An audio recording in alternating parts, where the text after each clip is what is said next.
104.5 The Team, your home for New York sports. No stranger to our airwaves. Doug Kezirian with us right now.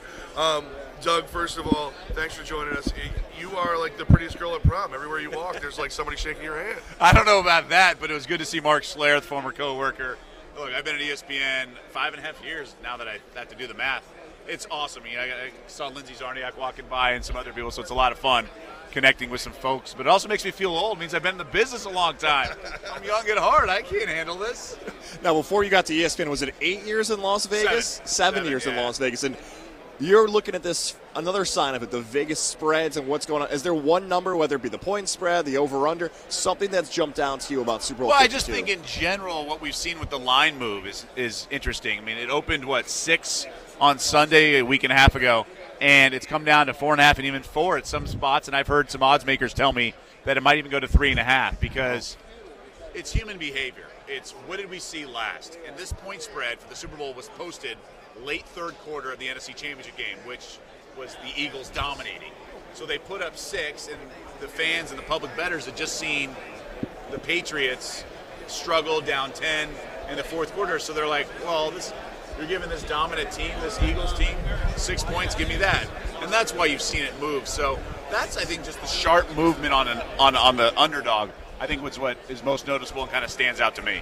Doug Kezirian with us right now. So, Doug, you hear Goodell say, like, we're going to kind of look at gambling now.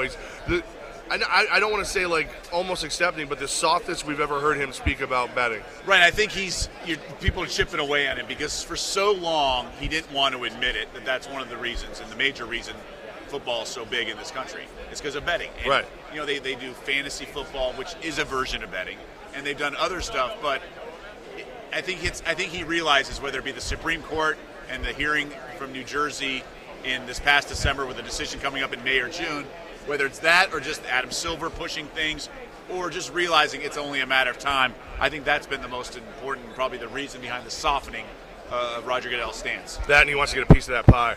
Yeah, because everyone needs revenue, whether it be local municipalities or leagues. They need revenue, and they see the potential there because it's an untapped resource right now. The last time I think we spoke, we talked a lot of college football, and what an incredible finish it was this year. Are we talking the all-time best finish, Alabama, Georgia, in this year's national championship? Absolutely, especially when you factor in the legacy of a program like Alabama. If it was like, I don't know, like Oklahoma State playing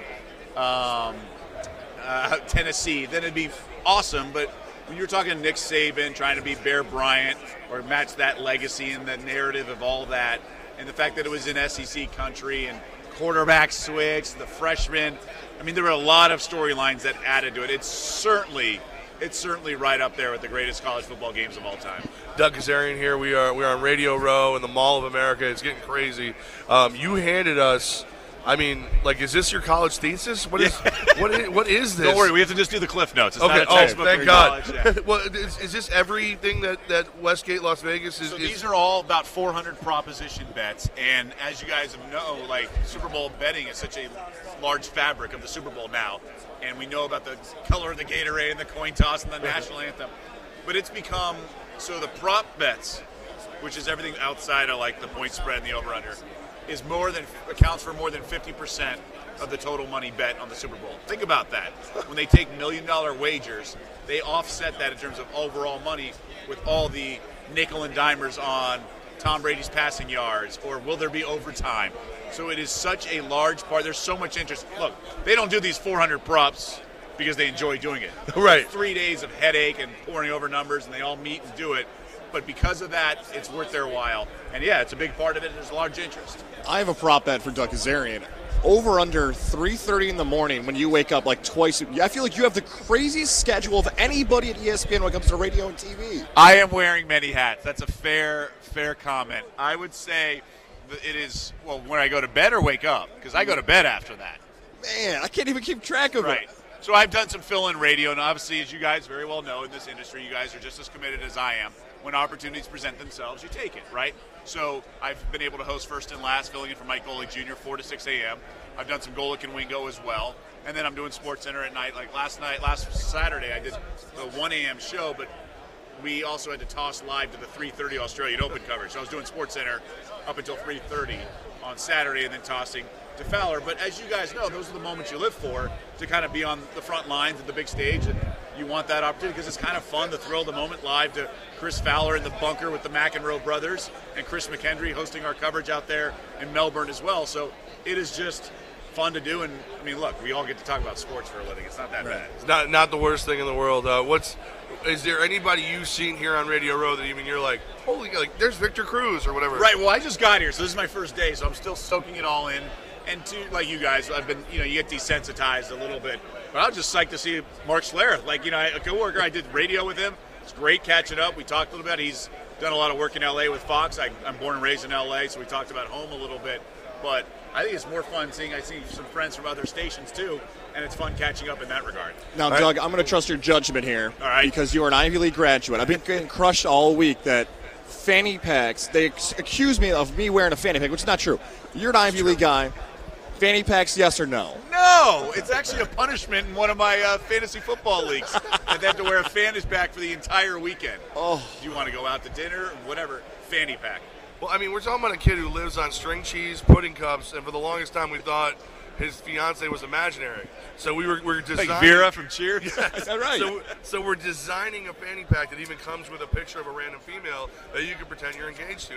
It's the Tom Goz fanny pack. It's like Costanza, right? He had the model pick and it burned in the fire or whatever it was. Yes. The warehouse fire. Yes. No, look, it's completely unacceptable.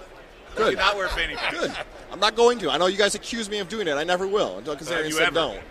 No. Once And these upon guys a are time, jean shorts. I mean, Jorts in a fanny pack. Jorts is a glasses. whole different story. Busted. Guilty as charged. Doug, what's your favorite prop bet before we let you go?